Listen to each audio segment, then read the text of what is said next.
Olá pessoal, sejam bem-vindos. Nesse vídeo nós vamos fazer uma introdução a um dos pensadores mais importantes da ética, mesmo que você não tenha ouvido falar dele, esteja aqui porque você gosta de assistir aos meus vídeos de filosofia em geral.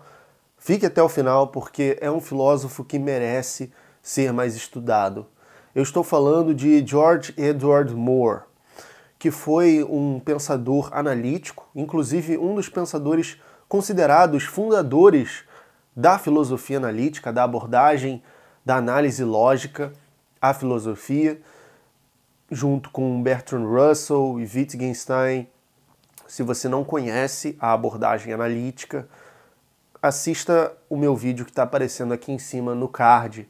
Mas então Moore é um filósofo bastante influente do Reino Unido do começo do século XX e, sobretudo, com a publicação da sua obra Principia Ethica, que vai ser o trabalho que a gente vai discutir nessa introdução, vai exercer uma influência muito direta em intelectuais em geral, não só filósofos, como, por exemplo, intelectuais do grupo Bloomsbury, como Virginia Woolf, como John Maynard Keynes, que é o mesmo do keynesianismo, que vai dizer que Moore é melhor que Platão.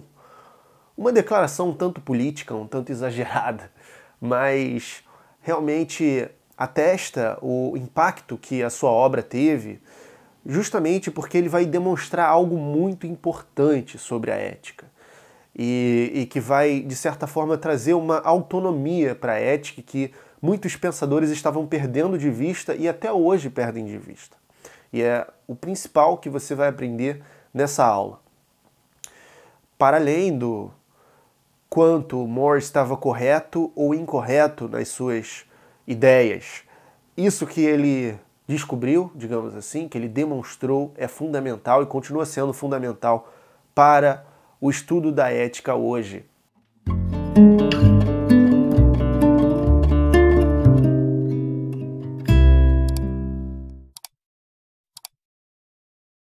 Vamos entrar na obra e a gente vai falar aqui principalmente da parte inicial da obra, que é a parte que diz respeito à metaética de Moore.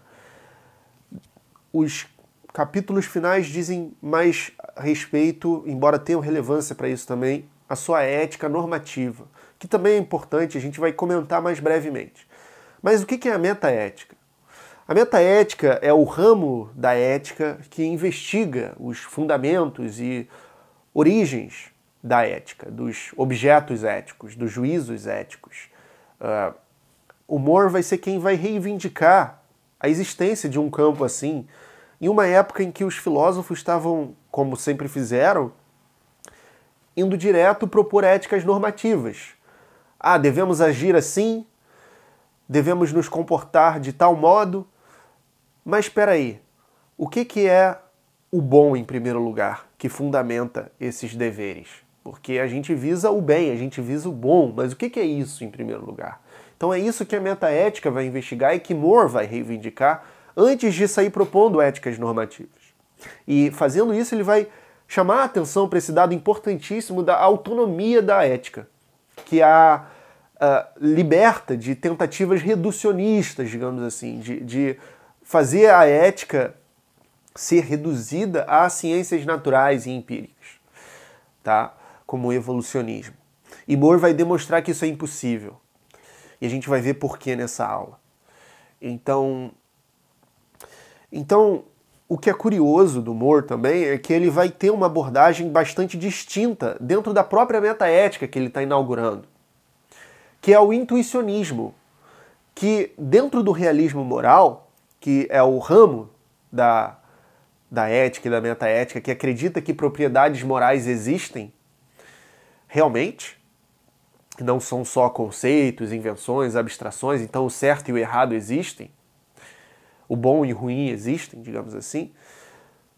Há duas grandes vertentes que disputam. O naturalismo, que vai defender que o bom pode ser reduzido a propriedades naturais, como, por exemplo, o prazer, ou o bem-estar, ou a felicidade, que pode ser quebrado, né, em certos hormônios, estímulos, acontecimentos, fatos empíricos, e os intuicionistas, que vão dizer que não, que existe um outro tipo de forma de existência, digamos assim, de certos objetos que coabita a realidade com esses fatos naturais. Isso é, fatos não naturais ou propriedades não naturais que são de caráter não físico, e Moore vai dizer, são simples e indefiníveis, como, por exemplo, uma cor, como o amarelo, ou os números, né? Coisas que não são físicas, mas que existem, e que a gente sabe que existem porque fazem parte da nossa fundamentação científica, e tem resultado, e tem comprovação, enfim. O Moore vai incluir a moral nessa categoria, e por isso ele vai ser um intuicionista ético. No meu trabalho da tese de doutorado, eu busco fazer uma defesa do intuicionismo ético a partir do estado da arte de hoje, das discussões metaéticas. Então eu preciso estudar bastante o Moore, assim como intuicionistas contemporâneos, como Michael Hilmer, que já esteve aqui no canal dialogando comigo. Vale muito a pena você conhecer o pensamento dele também, clicando aqui em cima nesse card. Robert Aldi, entre outros. E 2 livros que eu vou indicar também para vocês se aprofundarem são esse aqui, do professor e filósofo Darley Dallagnol, que também é uma autoridade em Moore, e aqui o nosso compatriota lá da UFSC, que escreveu esse livro, Ética, História e Filosofia da Moral, assim como ele tem um livro sobre o valor intrínseco também, que é uma ideia do Moore, mas aqui ele faz observações muito perspicazes de erros que geralmente as pessoas cometem lendo Moore e que a gente vai abordar no final dessa aula. E o metaética, algumas tendências de 3 grandes pensadores da metaética contemporânea: Stephen Darwell, Alan Gibbard e Peter Railton. E eles vão apontar bastante também para esse lado da autonomia da ética que Moore vai delinear com o Principia. Assim como fazer boas caracterizações do seu famoso argumento da pergunta aberta. Mas então qual é a teoria do Moore, né? Ele vai começar dizendo que, no capítulo 1, o objetivo da ética, que a ética não deve apenas e não deve fundamentalmente prescrever comportamentos, mas sim fornecer conhecimento, porque também é uma área da filosofia. A gente quer saber o que é o bom também. E até para a gente poder saber como se comportar, a gente precisa saber o que é o bom, que vai ser esse parâmetro. E aí ele funda a metaética, digamos assim. Discussões metaéticas sempre existiram na história da filosofia, mas como uma área consolidada de investigação e pesquisa, isso é datado desde o Principia do Moore. E ele vai dizer que o bom é um objeto não natural, indefinível, não analisável. Isso é simples. Diferentemente de cavalo, por exemplo, que é um objeto complexo, você pode quebrar nas diferentes partes, o bom não tem partes. Você só pode compreender realmente o bom a partir do uso do próprio conceito. O bom, ele é o parâmetro do valor intrínseco, na verdade. O bom, ele não pode ser explicado em outros termos. E aí vai entrar o seu argumento da questão aberta para explicar isso, derrubando a falácia naturalista, que é justamente tentar explicar bom em outros termos, em termos naturais ou metafísicos. Isso é um dado importante que a gente vai chamar a atenção no final da aula. Mas então vamos ler uma passagem. A ética está, sem dúvida alguma, preocupada com a questão do que significa boa conduta, mas estando preocupada com isso, obviamente não inicia pelo começo, a menos que esteja preparada para nos dizer o que é bom, bem como o que é conduta. Isso porque boa conduta é uma noção complexa. Nem todas as condutas são boas, pois algumas delas são certamente mais, e algumas podem ser indiferentes. Esta questão de que modo bom será definido é a mais fundamental em toda a ética, Isso que é projetado por bom é, na verdade, salvo seu contrário mal, o único objeto simples do pensamento que é peculiar à ética. O objeto principal da ética, como uma ciência sistemática, é dar razões corretas para se pensar que isso ou aquilo é bom. Agora vejam a explicação dele do conceito de bom como simples e não analisável, que é a mesma coisa, né? Simples e indefinível e não natural, simples e não natural. Minha posição é que o bom é uma noção simples, como o amarelo é uma noção simples, que da mesma forma que você não pode, seja lá como for, explicar a alguém que ainda não saiba o que é o amarelo, da mesma forma você não pode explicar ainda o que o bom é. Imagine uma pessoa que viveu a vida inteira num quarto preto e branco, como por exemplo naquele famoso experimento do quarto de Mary, do Frank Jackson, que é um filósofo analítico mais recente. Você não conseguiria explicar para ela o que é o amarelo se ela nunca viu o amarelo. Não tem como você fazer isso. Da mesma forma, para o Moore, você não consegue explicar o bom, além de usar o próprio conceito do bom. Você não consegue explicar o amarelo, você não consegue explicar o bom ou qualquer outro objeto simples, tá? Mas muitos filósofos, na época dele, ainda hoje, estavam buscando reduzir o bom a propriedades naturais. Por exemplo, na tradição utilitarista, de Bentham, Stuart Mill e companhia, e na tradição evolucionista de Spencer. E esses filósofos, segundo Moore, cometem a falácia naturalista, que é justamente incorrer nesse erro de reduzir o bom a algum objeto ou propriedade ou fato natural. Então vamos ver como é que ele apresenta uma argumentação bastante potente e criativa e utilizada até hoje contra a falácia naturalista. É o seu famoso argumento da questão aberta, que vai da seguinte forma: para qualquer tentativa de reduzir o bom a alguma propriedade ou fato natural, você pode se perguntar, se isso ocorresse, seria realmente bom? E se a pergunta ainda fizer sentido, se a pergunta ainda for inteligível, isso significa que tal coisa não esgotou o conceito do bom. Vamos dar um exemplo? Se o prazer ocorresse, isso seria realmente bom? É possível questionar isso. Os estoicos vão questionar isso. Quem disse que o prazer esgota o bom? Pelo contrário, eles vão dizer. Os cristãos também vão dizer, pelo contrário. Então, aí a gente tem a falácia naturalista. Se, por exemplo, o Spencer vai dizer que o bom é o que está na direção do progresso evolutivo. Se o que está na direção do progresso evolutivo ocorresse, isso seria realmente bom? A pergunta ainda é inteligível? Sim, porque você ainda pode questionar. Mas isso é realmente bom?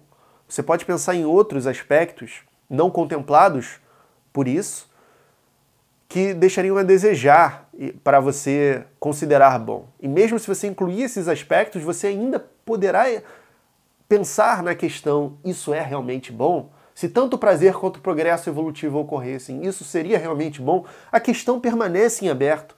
E ela vai permanecer em aberto. Por quê? E aqui o ponto-chave da aula. A questão permanece aberta porque o bom é indefinível e simples. Você não pode analisá-lo para além disso. Ele é o ponto final da especulação. Você não consegue ir além. E existem objetos assim. Vamos ler mais um comentário do Moore. Se não é o caso de que bom denota algo simples e indefinível, somente duas alternativas são possíveis. Ou é um complexo, um todo conhecido a respeito da análise correta, da qual pode haver divergência. Ou então não significa coisa alguma. E não existe matéria tal como a ética. Pois é, se o bom não for assim, não tem sentido a ética aos olhos do Moore, porque bastaria ciências naturais. Mas não é o caso, porque tentando utilizar as explicações das ciências naturais para esgotar o conceito de bom, a gente não consegue. A pergunta permanece aberta e essa é a visão, o insight brilhante, maravilhoso do Moore e que permanece influente para discussão filosófica e ética até hoje, e que vai permanecer, é o que garante a autonomia da ética. Eu vou ler um comentário do Darley Dallagnol sobre isso e a caracterização que ele faz do argumento para vocês terem aí bonitinho escrito de uma maneira mais formal. Moore parece ter, de fato, apontado para algo importantíssimo. Se os conceitos éticos são sui generis, de um tipo diferente dos outros conceitos, naturais ou metafísicos, então é necessário respeitar a especificidade e a autonomia da investigação ética diante das pesquisas de outra espécie, sejam investigações empíricas das ciências naturais, sejam de outra ordem qualquer, por exemplo, aquelas que postulam entidades transcendentes. Assim, as investigações biológicas de Darwin, as filológico-históricas de Nietzsche, as economicistas de Marx e as psicológicas de Freud não levariam em conta a especificidade dos conceitos éticos, ou seja, que eles não são naturais. Em outros termos, não seria possível reduzir conceitos éticos a outros tipos de conceitos. Então, isso garante a relevância e a autonomia do campo de investigação científico da ética, que é um dos mais fortes e cruciais da filosofia contemporânea. No mundo contemporâneo tão marcado pelas ciências empíricas, a ética continua sendo necessária, continua sendo fundamental e que não se deixa reduzir às ciências empíricas. A gente se depara com dilemas éticos o tempo todo no nosso cotidiano, a gente é confrontado até com experimentos mentais, como o problema do trolley, do trem desgovernado, que volta lá a filósofa Philippa Foot, nos anos 70, que ficou muito popular. Por exemplo, tem um trem desgovernado indo na direção de 4 pessoas que estão presas no trilho, ou 5 pessoas que estão presas no trilho, e você está diante de uma alavanca e você pode acioná-la para... Desculpe. Você pode acioná-la para desviar para o outro trilho que só tem uma pessoa. Então você aciona a alavanca para matar uma pessoa e salvar as 5, ou você deixa tudo correr sem interferir. A maioria das pessoas responde que o correto a fazer na situação, e que faria isso na situação, é mexer na alavanca para causar uma morte e poupar 5. Isso é o quê? Uma intuição ética. A intuição ética proeminente nas pesquisas em torno desse experimento dá esse resultado. As intuições não são unânimes, as intuições são falhas, e o Moore reconhece isso, mas elas são a origem do nosso conhecimento da ética. É uma apreensão direta. O que é uma intuição? Eu vou já fazer aqui um resumo com o estado da arte das discussões e pesquisas sobre isso hoje. A intuição é uma aparição mental anterior à crença. Alguns pensadores vão caracterizar como uma experiência imediata e outros mais como uma predisposição à crença, uma inclinação à crença, mas é anterior à crença. Eu penso que os dois elementos fazem parte da intuição. É tanto uma experiência imediata quanto uma inclinação à crença. Assim como ela não é inferencial, isso é, ela não é por raciocínio, ela é imediata. Você pensa, isso é certo? Isso é errado? Isso é verdadeiro? Isso é falso? E olha que incrível. As intuições fazem parte de basicamente todo tipo de conhecimento humano. Se você vai fazer uma conta aritmética, para você validar o resultado, baseado no seu conhecimento, você usa a intuição. Isso está certo. Não, eu errei aqui. Por quê? Porque a intuição é o que faz o nexo entre os conceitos que a gente tem e a experiência, aquilo que está diante de nós. E a intuição, ela pode vir dos conceitos que a gente tem, do nosso aparato conceitual, assim como da nossa experiência prévia. Então veja, mesmo sendo a priori, isso é, um conhecimento que precede a experiência empírica no mundo, ela envolve na sua proveniência, na sua etiologia, um elemento empírico. E essa é a visão da epistemóloga Carrie Jenkins, que é uma das mais bem-sucedidas pensadoras sobre a intuição, e que eu uso na minha tese, no seu artigo Intuition, ela chega a esse insight. defendendo as intuições contra os diversos ataques contra intuições, né? Que existem, né? Ah, como é que você vai confiar na intuição? Ah, como é que você vai verificar a intuição? Ah, a intuição é diferente de tudo que a gente conhece. Tem muito desacordo de intuições, né? Eu penso que, eu intuo que a monogamia é certo, eu intuo que a poligamia é certo, eu intuo que o aborto é permissível, eu intuo que o aborto não é permissível. Como é que você vai lidar com isso se as intuições divergem tanto? Aí ela fala, olha, existe tanto desacordo, é verdade, mas também existe muito mais acordo. Tanto na ética quanto na epistemologia. A gente concorda, por exemplo, que nós respiramos oxigênio. A maioria das pessoas concordam com isso. A maioria das pessoas concorda que a Terra é redonda. A maioria das pessoas concorda que não está vivendo numa simulação. Então, existe muito mais acordo do que desacordo. A maioria das pessoas concorda que torturar pessoas só por prazer é errado.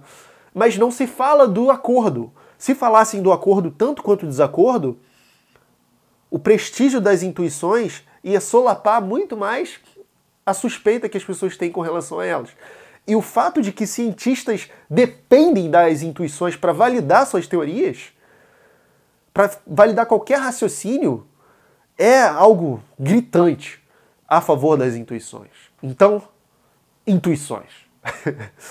Ok? Vamos voltar ao Moore, o primeiro dos intuicionistas analíticos modernos, porque ao longo da história da filosofia vários foram intuicionistas. Você pode até interpretar que Kant, Descartes, Kant ele tinha a questão do transcendental, né? Que o a priori com o sintético, enfim, existe o juízo sintético a priori, né? Que combina as duas coisas. Não vamos entrar nisso agora, mas Descartes, Platão, enfim, vários pensadores ao longo da história admitiam que, claro, tem conhecimento intuitivo, é óbvio que tem. Isso não é a mesma coisa que conhecimento inato, tá? É só um conhecimento que não é um método de experimento prático, científico, no sentido moderno do termo. É algo intuitivo, a priori. É algo que está numa etapa subjetiva, digamos assim. Mas eu não gosto dessa palavra, porque não é uma opinião. Não é uma crença, não é um gosto. Intuir não é nada disso. Também não é o sentido mundano no qual as pessoas usam a palavra intuição. Ai, eu tive uma intuição de que algo ruim vai acontecer. Não tem nada a ver com isso. Intuir é fazer conhecimento. É uma etapa inicial e fundamental do processo epistêmico. Não se esqueça disso. É importante ressaltar, para evitar mal-entendidos, que Moore, ao sustentar que a ética não se deixa reduzir às ciências naturais, não propôs uma base metafísico-transcendente para os fenômenos morais do tipo estritamente platônico. Natural significa também, no princípio ética, tudo que existiu, existe ou existirá no espaço e no tempo. Nesse sentido específico, os fenômenos morais são, em algum sentido, naturais. Se não fossem, então seriam metafísicos, algo que Moore também não aceita, pois claramente dirige o argumento do erro categorial contra as tendências de fundar a moralidade em algo transcendente, tal como teria feito Platão, e certamente fizeram a maioria dos filósofos medievais. A moralidade é parte da cultura, e nesse sentido existe no mundo, mas isso também não significa que a ética seja redutível a fatos sobre costumes. Novamente, a ética é autônoma. Então o que ele está dizendo aqui é que Moore não está propondo um dualismo metafísico, ele não, na sua cosmovisão, né? Ele não está propondo que existe um mundo das ideias e que o bom está lá e a gente está aqui com as coisas físicas. Não, ele está dizendo que tudo faz parte de uma mesma realidade, que é essa, que acontece no mundo, na cultura, na história, no espaço e no tempo. Mas os objetos físicos e naturais não são as únicas coisas que fazem parte disso, tá? Existem propriedades morais, existem propriedades não físicas para as coisas. O argumento da questão aberta pode ser reconstituído da seguinte forma. Para qualquer definição apresentada, definiens, do definiendo um bom, Pergunte se é realmente bom. Se a pergunta fizer sentido, então ela mostraria que o definiens e o definiendum não são idênticos. Por exemplo, bem-estar. Sam Harris busca fazer isso no A Paisagem Moral. E ele até reclama do Moore, porque ele não concorda. Mas eu acho que ele não entendeu direito, que, enfim, ele está birrando contra algo que ele não consegue, enfim, criticar adequadamente. Porque ele insiste que o bom é o bem-estar. Sempre vai voltar alguma concepção do bem-estar. Na ética das virtudes, na ética consequentialista, o que as pessoas visam é sempre o bem-estar em última análise. Mas aí a gente usa o argumento da questão em aberto contra isso. Se o bem-estar ocorresse, isso seria realmente bom? A pergunta permanece inteligível. Veja, não é que isso se torna ruim, o bem-estar ocorrer, não. Mas isso seria realmente bom? Ainda permanece a possibilidade de uma contestação. A pergunta permanece inteligível. Então ela fica aberta e isso não resolve o bom. Spencer parece sustentar que mais vida é decididamente melhor que menos, se ela apenas desse um equilíbrio de prazer. E essa disputa é incoerente com a posição de que o prazer é o objetivo moral supremo. Há, porém, razão para se pensar que parte do que Spencer diz é a falácia naturalista, que ele imagina prazeroso ou produtor de prazer como o próprio significado da palavra bom, e que o absurdo deve-se a isso. Por fim, pessoal, eu vou só mencionar que, além de ser um intuicionista ético e um realista moral na metaética, Moore também estava engajado na ética normativa, que é a ética que é mais feita ao longo da história, que é propor como devemos agir. E na ética normativa ele é um consequencialista, assim como o próprio John Stuart Mill, que vai defender, a partir das consequências das nossas ações, uma determinada maneira de agir. Vamos ler aqui o que diz o Dallagnol a esse respeito. Apesar de sustentar que bom é não analisável e indefinível, ao menos em termos naturais ou metafísicos, Moore argumentou no Principia Ética que outro conceito ético importante, a saber, correto, pode ser definido como sendo aquilo que produz os melhores resultados. Por isso, a sua ética normativa é consequencialista.